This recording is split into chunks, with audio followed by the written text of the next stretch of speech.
What distinguishes it from other organizations in the world, NGOs, other organizations in the world, they just feel they can be there and they throw money. But Hizmet Movement, no, I will be there myself and provide the service. This is great. And this is really very distinguished.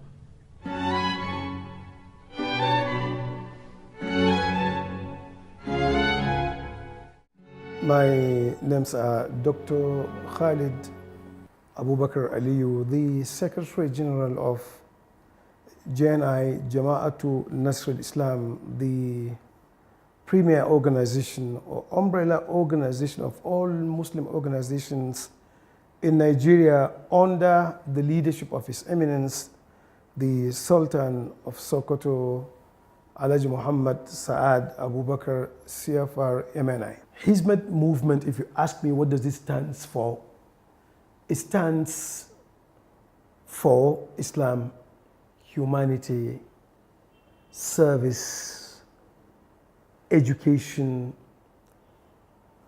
development of humanity, and overall developing a core value of love, care, understanding, compassion, and sympathy. For the common good is that the contributions of Fethullah Gulen and the Hizmet movement can be categorized in 5 major areas. 1, in education. 2, in health. 3, in dialogue. 4, in humanitarian aid. 5, in brokering peace.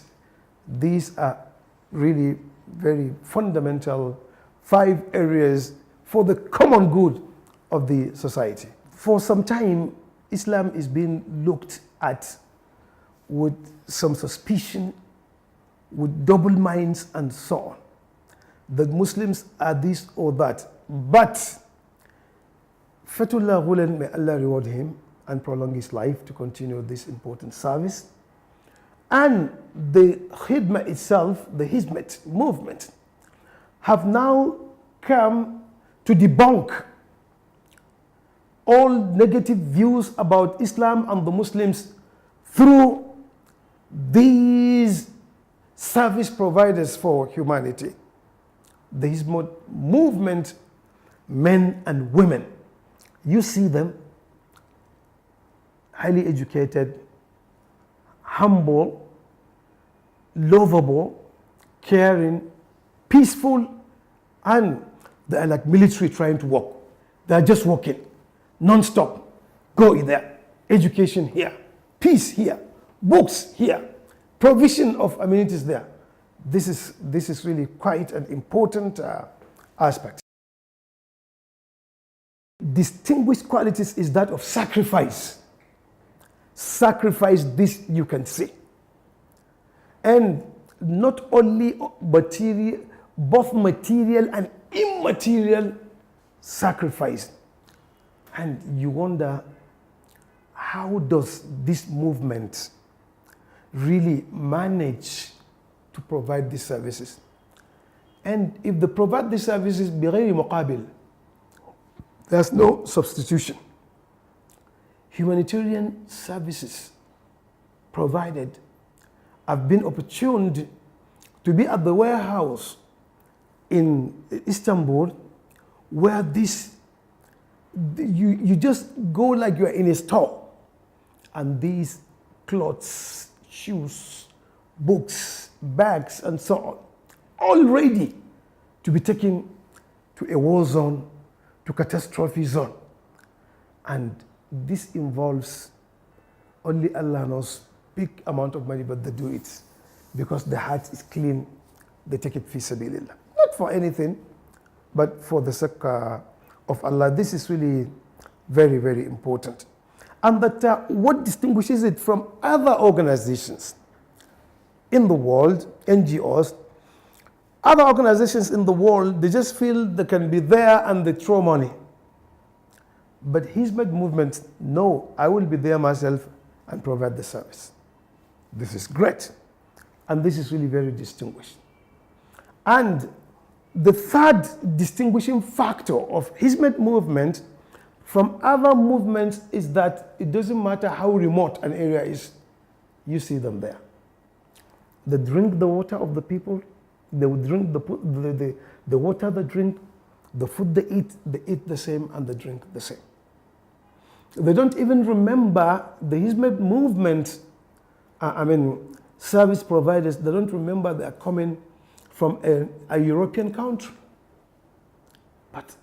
And they love all. Fourthly, they love all.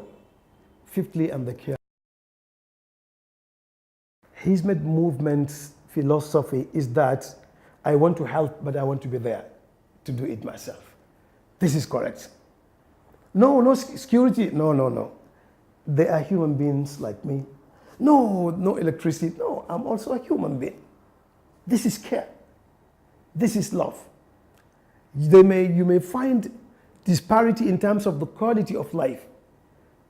When you go to Turkey, when you go to Istanbul, when you go to places, it is there that you'll appreciate these quality people of the Hizmet Movement, leaving their world to come to the world of their brothers and sisters to help them.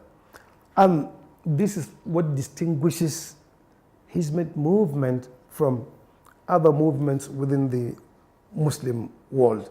And I think it is an eye-opener. It has done well. Hizmet Movement has done well, and it is doing well. And we hope it will do more and more better, inshallah, in the future. And I think this underscores the very important point that other non-governmental organizations that are humanitarian in nature, then they need to really read the books of this great man. Fethullah Gulen, let them see how he does it. And let them get in touch with our brothers and sisters in the Hizmet Movement. Their chest is wide. They accept everybody. Come, let us work together and see what we can do. The Hizmet Movement's interfaith activity is fantastic. I was opportuned to participate in the last Peace, Love and Tolerance Conference that took place in Abuja. For the first time, I saw the Christian clergy from the Catholic to the Anglican to ECWA, to all this coming together with the Muslim clergy to sit together and talk about love, peace, and tolerance. And the theme underscores a very important theme of the book written by Mr. Fethullah Gulen, and you can see how love, from the point of view of Islam, peace and tolerance, are being focused by Mr. Fethullah Gulen. And you can see, if you are at that conference, how Muslims and Christians were brought close together, and through peace, love, and tolerance. I think this is really very, very important. The difference is that when you don't want to talk with the people, the people who don't belong to a faith, you see, it's a problem. But here I said, come. And this is an interpretation of قُلْ يَا أَهْلَ الْكِتَابِ تَعَالَوْا إِلَى كَلِمَةٍ سَوَاءٍ بَيْنَنَا وَبَيْنَكُمْ. Say, O Prophet, people of the book, come to terms between us. So this is a very important interpretation of this verse, and the frankness, the strength of mind to call them to come and sit together is really fantastic. You see, one very important aspect which perhaps the Hizmet movement itself may not realize as we Nigerians can, is that mission schools that we used to know are Christian based, and this is Muslim based, and you see a lot of Christians want to bring their children because of the high moral value in the Hizmet movement schools, and that the Turkish international schools in Abuja here, the last time when I was invited to attend the ceremony of the successes and breakthroughs made by the students of the Turkish international schools in the fields of physics, chemistry, mathematics, and so on, you find that a lot of the parents, even the chairman of the PTA, is a Christian. And this is a plus to the Hizmet movement, that they have reached, the movement reached a stage where it competes with the Christian-based schools, and for Christian to see the level of the level of greatness the Turkish schools reached for them to bring their children. This is very important. When somebody who suffers psychological complex doesn't seem to understand the reality of issues, rather than appraise good things, you now begin to criticize.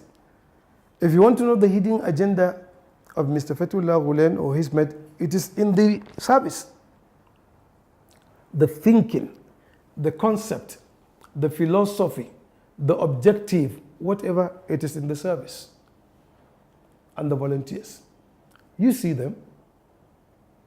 What do they want? They only want humanity. They want Islam. They want the improvement of Islam. They want the improvement of the human community. So that is it. Is this worthy of praise or criticism? Worthy of praise, indeed. When in the world you find that whichever country or NGO provides humanitarian service, there is an item 7. There's an agenda, economic, political, or whatever. These people, they are there, the volunteers are there, the movement is there, and there has never been anything that shows that it is dangerous or something like that at all. I have not heard, and I have not seen, and I have not read. But I think, well, there is an adage in our cultural expressions which says that envy to the lucky ones is as if you are putting a manure for the plant to grow more and more. So the secret behind the strength of Hizmet movement is the criticism. The volunteers are moving, Fethullah Gulen is walking and writing, and they continue to penetrate. Then it shows the folly of the criticisms, that it is only but an empty criticism. I think logically, when you receive a help and support which improves your life, and somebody who has not done that says this man, that this movement or this great man Fethullah Gulen that is doing this should be stopped, would you allow it? You didn't bring a substitute. When somebody says your cap or gown is bad, let him give you a better one. If he gives you a better one, say, but you say, throw yours because it is bad, ask him, give me the better one. If you have the better one, I can throw it. So when they say they should close the school, where are their schools? Where are their hospitals? Where have they gone to offer humanitarian services? Where are they in our villages? Where have they dug wells? Where have they helped in providing books and so on? So this is the point. It is a simple logic.